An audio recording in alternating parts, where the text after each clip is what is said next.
I just wanted to jump in and say that what you describe is also true for men. You know, same type of pressure for me. You gotta become a physician. If you don't do that, you know, man, topic different. So, but I, you know, what I want to say to you guys, and as I told you, I do get like people from Middle East come to me for advice. There's several things that is important. You're always going to be more successful if you do something that you like, because you got to put in the hours. If you wake up in the morning and you're excited to go to the lab, or go drive a car, or go do plumbing, you got to be successful at that. I would not be successful at other things. I like going to the lab. That's what I wanted to do, and that's one thing. The other thing that you know, talking about the cultural pressures. I'm a culturally Muslim person. I'm not a devout individual. I'm not religious at all. And again, you know, finding a partner, finding a spouse, the whole pressure of you got to marry with an Iranian and this and that. Man, this is like my life partner. What are you talking about? And I don't want to generalize and I don't want to be derogatory, but there's a lot of matching that happens in my community, and I have seen so many mismatches that are so sad. And I was not going to have any of it. And I found my own partner. She's not Iranian, and it's okay. And we're having a good life, and so far so good. You know, I don't know where it's going to end. But now my parents, after 20 years of whatever, they're like, yeah, you did well. And I'm like, good thing I didn't listen to you guys. Right? The pressure was huge, right? So you guys got to do what feels right to you. I'm not here to stand in judgment of our cultures, but it's important to recognize the strengths. We have a good community, we have great values, you know, humanity, wanting good, believing in education. Our culture actually values education, and there's a pressure, but there is selective education. And part of that, from my perspective, is lack of enough individuals in our community that understand what higher education actually means. You know, a PhD in anthropology, physics, medicine, whatever, public health. Man, you are an expert in that domain in the world. It's not all about the dollars. It's okay if you get a PhD in X and you're not making over 100, 200K. It doesn't matter. At least you're fulfilled. Fulfillment is super important. I think that's a disconnect that people don't have. So my advice to my own kids and to our younger people is, figure out what you're good at, and if you're good at something and you like it, then you can become an Olympic athlete. I might want to swim, but I'm not a good swimmer. I'm never going to be an Olympic athlete. I'm not good at it. I might like it, but I'm not good at it. I liked science, and I was good at it. That's where the magic happens. So that's, and the struggle, as I just want to say, is that, you know, there's a lot of societal thing that says that Muslim culture is harder on women. It might be true, but it's also hard on men. Just bring that back.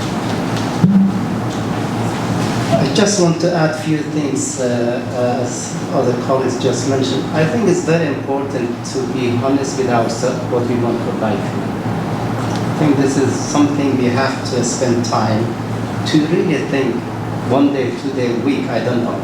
And not just think, really write it down what really we want for life. And what do we want to be in 20 years time, 10 years time.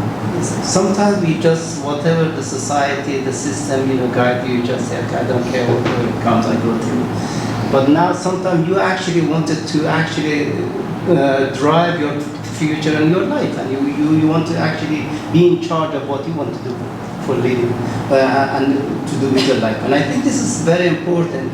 You actually define really what you want. Not what your parents want, not what the society wants, what you want for yourself. And I assure you, if you become successful in whatever you want, later on your family will accept you. Even they don't, at the beginning, they are not happy with what you are doing, if this is the challenge. But if you are the best, if you are not actually getting to that stage, then might be a difficult situation. But I think, again, to make things short, you just need to make sure, think really deeply what you really want for your life. Write it down. At least you have your own plan. And then you see what is the skill you have. Is that sometimes we really want something, but can I get there or not? Do I have the right skill, education, whatever? And then do you gonna take the suffering and to get that kind of a skill, you don't have it to get there, or you just have a dream and that's all, you know? Then if you really want to get there, nothing is gonna be for free, you know? You have to, sacrifice for your, time you having, sacrifice not, being with your friends, for your leisure time, whatever, And I think this is very important. Other than think of motivation, a lot of time when we are in Canada, in Western country, we're taking everything for granted, especially for the people who are the second generation of the migrant, because your parents, they did all the hard work, now you have everything, and you said, okay, everything is perfect, it's nice and good. And I think you have to think about it. You have a lot of opportunity that many people, millions of people across the globe doesn't have it. You are in one of the top universities in the world. You are sitting right now. What do you want to do with that, How many people has got that opportunity that you have it right now? And you just take it, you appreciate that, This is not something small. You got it and you have to work hard on it and actually use that opportunity and maximize it. And I think this is also very important to have in mind. For example, now, there are a lot of girls and women in this room. Back in the country I'm coming from, half of the population cannot go to school. They don't have a chance to go to school. I get almost, believe me or not, many emails, at least 5 to 10 emails every day from girls from back home asking for help and support because they cannot actually have access to education. But now we have in here that access, what we want to do with it, I just ended up in here, and I think this is, for me, I think there shouldn't be room for not be motivated. You should find a way to motivate yourself. And also, this brain needs to be active. You have a neuroscientist in here that somehow it needs to be active no matter what. You can actually keep this brain to be active on something simple or a small problem, and or you can actually engage it with something challenging that you can go and solve it. It's up to you how you decide and what you want to do.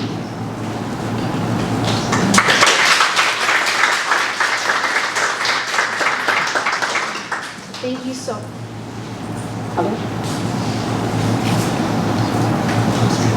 Hello? Okay. Thank you so much for your advice. I'm sure a lot of us are facing this kind of lack of support, so it's very encouraging to hear this, especially from such accomplished individuals, so thank you very much. Are there any questions regarding this topic that you'd like to ask before we move on to the next question? Maybe I'll just add one thing. Yeah, of course. So my story is different. I grew up in a very supportive environment. My mom's favorite line was "the sky is the limit," and so that's what I grew up with. But also maybe just take one thing from Stoic philosophy, which is you surround yourself by people who bring the best out of you. And I think these kinds of things I think are maybe the refuge one has from other environments which may not be supportive, but you have all your colleagues and your friends who are pursuing that and bring the best out of you. So I think this is a great forum. Thank you, and that's exactly what we're trying to do with MIA, so that's perfect. One question? Yeah, I have a question. It's kind of more about how do you maybe build any kind of survivor skill of having the opportunities that many people back home don't have. Because I have friends that are international students, and some of them come from Afghanistan or other countries like that, and I know they're very, very motivated because they see how much of a difference it is. A lot of them, their family or cousins or sisters back home, they don't have the same chances. So, they know what it's like to not have the opportunity to begin with. But I feel like as a first, someone who has parents that came here before, so I have a lot of things given to me. I don't always see things from the same perspective, but I still sometimes experience that feeling of I have to work harder because I know there's so many people who don't have the opportunity. So how do you think that you can do your own work as a student, support people even if you can't support with money or directly help them? How can I make a difference? What would you say? Maybe I'll just mention one thing because I think this is sort of a bit of something that we started with. Which is, I think that one of the questions, I think, I've grown up in my family because my mom so socially active is how do you create change? And I think as operational as it sounds, is that probably you're in the best position of creating change if you succeed at what you want to do. So there's a huge amount of value in being excellent at what you do and succeeding through these kind of traditional. And then once you get in that position where you can affect change, then you have, so you don't have to feel the burden of the world at this point in time. But I think this idea of your success is just not your success. It's something that you could then create opportunity for others for. So I would maybe look at it from that point of view, which puts emphasis on the here and now, which is apply yourself as hard as you can, achieve what you need to achieve now, with a vision in the future that when you get into that position of power or that position of control, you can affect that change. So it's a long term. I think that's a good answer. I think it's very important at the beginning we have the right skill. If you're not into that high level and how you can support other people, it will be wonderful. But at the same time, we shouldn't bear in mind we can do always the small things which is not going to be difficult. For example, if you want to help someone, nowadays we have an online access. I just give an example earlier. There are a lot of girls, they need the support. You can be a mentor of one of them at this, in one part of the world. You can give them advice, sometimes even help them with their English, I don't know, with their some basic skill they need. That is going to be, even if it's small, is going to actually motivate you somehow. You can see another person on the other part of the world, they are struggling, but you don't have that difficulty. But now that kind of connection is going to actually help you to motivate in here as well. At the same time, you see, okay, every minute you are spending with that person, help him as a mentor, it's got a value. I think start with something small. We don't need to change all the world. We shouldn't, we can't do everything. But no, something small, we shouldn't give up. Even with something small, we have to go for it and try to actually be engaged.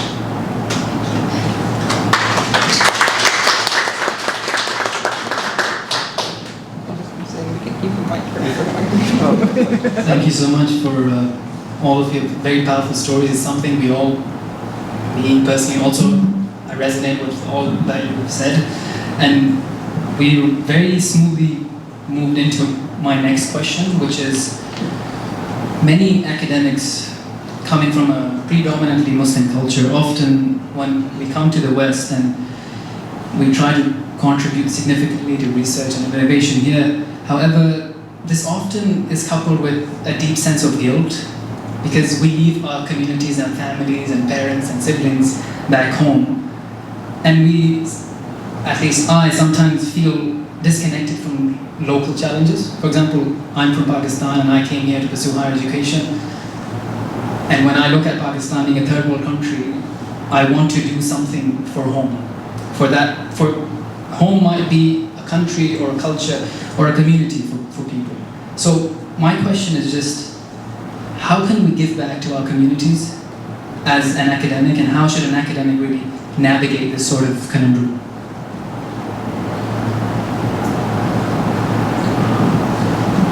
I think a lot about this as an anthropologist, because also, for example, in my case, I think of my research is about my home country, and originally I had actually thought that I would do research and I'll do my PhD and come back to Lebanon, but then life happens, and here I am, 10 years after my PhD, and so part of what because my research is about my home country, I give talks there. I try to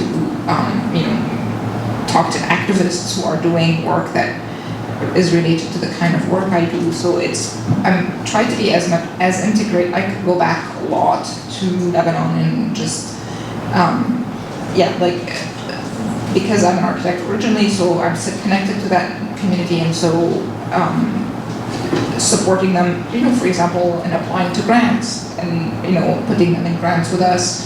So there's different ways of integrating that community. For example, through research grants, through advice, through collaborating with them on their own projects there. So these are some of the ways I have worked with that. So that's what I would say. So, you are already sort of doing it. We're here, right? I mean, you're not solving Pakistan, but this is one little step of bringing people together. The young lady was asking the same question. That once we get into these positions, we try to pay it forward. We came because you called. It's as simple as that. This is step one. So I try to help people when they reach out. I do the same thing. I had a visiting scientist from Iran. My ties to Iran are very minimal. I left when I was 10 years old. So I'm not a first gen, not a second gen, but I'm almost like a second gen, right? So that's what we do. We do the best that we can. There is privilege in the positions that we have as academics, but there's a privilege in the position that you guys have. And I want to take this a little bit further than just our community. I was a postdoc in the US, a French postdoc came, I helped this person around. An Italian grad student came, I helped her around. We just do because we're humans and we help each other, right? So sometimes it's, you pay for it. I mean, we use that term, but it's genuine, right? So the other thing that for me as a lab person, it's great to have undergrads that come in our lab, and I relish to see these people go where they want to go. Whatever it is that they want to do, med school, pharmacy school, architecture, whatever, right? Our goal is to open doors and let people go where they wish to go. But you guys can do that at your stage, help a fellow person from the same community or even another fellow human, right? Yeah, I think for me personally, I identify with many communities.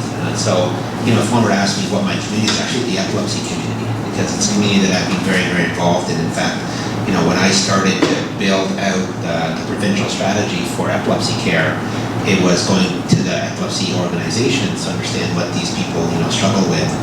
So I think it really depends on, I think we're going to be part of many different communities. I think this idea too, in Islam of oneness. So as much as I think we always want to split down this dimension, split down a cultural dimension, split down a thing, really at the end of the day, we're all kind of one thing, or one creation. And so, I think you can find allies in every space that you're in, as long as, you get to know those people. That's the one thing which I think is super important, which,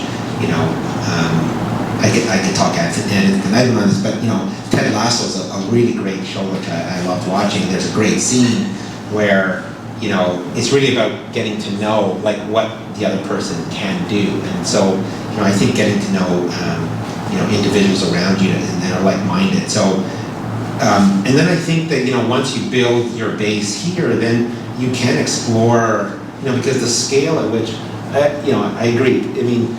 There's our scales of influence that you can exert yourself at. But if you're thinking about large scale, then you have to position yourself such that you're very successful at what you do. You have resources available to you to execute on some sort of big plan.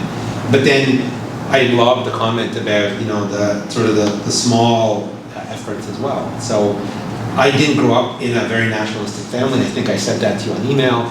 I don't have natural ties to Pakistan. My father's Italian, in fact, so I don't have natural ties to that. But I think we're all entangled as humans in a way. And so when you look at stuff that happens throughout the world, you're naturally entangled by that, by your faith, whether it's shared or not. So.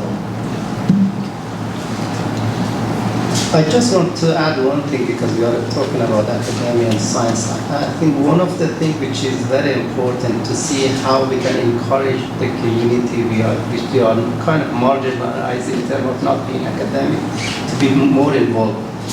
And this is something, the big challenge is we have right now in the Muslim world, if you put it or in the region there. You see the number of people that's got the Nobel Prize in science. How many compared to population of the Muslim? There are not that many, In science, we know two persons. Abdul Salam from Pakistan in physics, Ahmad Zawahir from Egypt, which I had the privilege before he passed away. I met him in Madrid at a conference, and that's all. At least as far as I know, probably there is not. And now this is the question: how we can actually encourage young generation to be as a part of this, in a world. Be more active in terms of research, science, in terms of academic. This is something we need there is a room to work, either through the educating family to encourage more kids to do, through the political system we have back there in many countries, because a lot of countries they don't actually value science that much. And then they like the all applied science, but then when it comes to the fundamental science, in many countries they don't value that.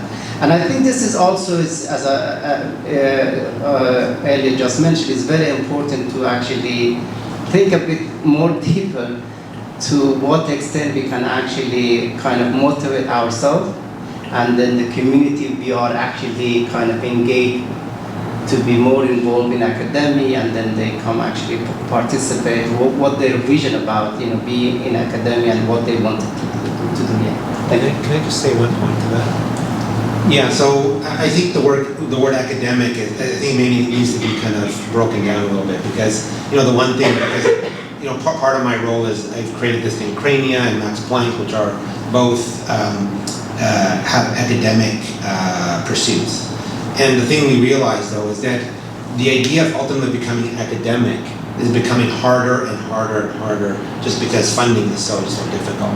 So I think that's the one thing which I think about in my position, which is becoming an academic is just one pathway, where excelling in academia or the work that you do can open doors within industry, for example, or government, regulatory positions, et cetera, et cetera. So, academics as a whole is super important, but becoming an academic, like, having a position in a university and doing stuff is an increasingly difficult pathway. And so I think, the pursuit of knowledge is inherent in our religion, of course, but, ultimately how you apply it can be different. So that's practical. Thank you so much. We'll just take a quick question. And then Yeah, I was just going to ask kind of a follow-up on what you guys have mentioned in terms of, staying motivated, and Dr. Mumtazi mentioned, having mentors help you so much. So I kind of wanted to further talk about mentors, specifically people that might have helped you throughout your careers. Maybe because from my personal experience, I come from Pakistan and I'm the only person from my family that's living in Canada pursuing this education. So to explain to my parents, like, hey, to become a doctor, I have to do undergrad, then I have to do this, I have to do that. And they're like, you're already like mid-20s, what's going on? Why aren't you a doctor yet? Right? So that's such a big struggle that me personally have faced with. But the only way I've been able to combat that is having a mentor that was in this space, and they tell you like, hey, this isn't normal, you have to understand, like, be that kind of pillar for you. So I wanted to ask, has there ever been a mentor for you, maybe someone along your journey throughout your entire life and your career that has been that support pillar, that has been that system for you to keep going? So this is one thing that I was saying, you talked about we are one as humans, right? I grew up in Montreal. I didn't have any ties to the Iranian community, not much ties to the Muslim community. My mentors were my peers. I did my undergrad, and I'm still friends with undergrad people who are scientists and are profs in other places. We cramped each other. So I sort of found my community. You said you have a lot of communities, same thing. And then when I was in grad school, there is a guy that came to the lab, and we worked together all the time, 24/7. We were together. He's a prof at U of T now. So we're both profs at U of T. And then when I went to do my postdoc, my wife was in the lab, and I need to pair bond to do stuff. So I met my wife in the lab, and we worked together, and she's a prof at U of T now. So that's what I did. I found my own, I needed the support. I didn't have it in the family. I didn't have it anywhere else. I had it in the lab. You don't get along with everybody, but I found people that I got along with, and it was great. I had a lot of co-first author papers because I worked with so many people so closely. So that was what I did, right? So, and finally they would say stuff, and I'm like, okay. It's just, I don't know how to say this, but I'm not a neurosurgeon. I can't understand what Tawfiq does, right? So I have to rely on his expertise. He says, this is the way we do it. This is the way we do it. So finally they would tell me something, I'm like, well, you don't understand this. You're not scientists, you're not in the Canadian system. With all due respect to your family, I think that you listen to them, you absorb it, it's a little bit antagonizing, but you're like, man, you guys, to be honest, don't know what you're talking about, right? So I've said that. exactly. Too well, but it was good. Yeah, I'll just say briefly, you know, I think mentorship comes in many forms. So, you know, I've always been inspired by, you know, people in history, for example. There have been people who've, you know, done amazing things within my field, like Sir Victor Horsley for me is a real example. I never met him, I never spoke to him, but, you know, he was really a pioneer neurosurgeon. He was a prohibitionist. He fought for women's rights. You know, he was this kind of amazing character, you know, who lived in Britain at that time and created Queen Square, was part of that group there. And then there's probably, you know, present day mentors. So for me, it had been people who are conceptual. So when I was doing my physics degree, there was a professor who really enlightened me in regards to what physics could tell me about the physical world. And then I guess there's all kind of, you could talk about operational mentors, which are people who might say, hey, you know, like, I think you should apply for this grant, or, you know, do this or do that. So I think you can have kind of very, very different, you know, multiple scales of mentors. And yeah, and I think this is the richness that we have in our community, so. To me, it was my undergrad teachers who were really big mentors and helped me, because I also switched fields, and I mean, I was confused. I was, you know, I had done architecture, I enjoyed it, but I also had taken these classes with some urban planners, and it was talking to one of them, was like, oh, I want you to do what you taught me. And she's like, I don't think that's what you want to do. I think from what your interests, what you wrote about in this class, I can tell that's something that's not really exactly what you're doing. You want to do something that's sociology and anthropology, which I had no clue about. And I applied to the PhD not knowing what these disciplines were, based on how these mentors, because I trusted them, like they told me what I was supposed to do, and I just did it, and I really loved it. It was kind of crazy when I think about back, and I'm like, what was I doing? And then I mean, these are people I'm still in touch with, and I remember the first time I like, one of my mentors came, my first job, and I was presenting. He happened to be there for a presentation, and I was presenting about Beirut, about something that, you know, it was architectural and spatial stuff about, like, you know, the urban reconstruction of Beirut after the war, and so it's something that he could really understand so well.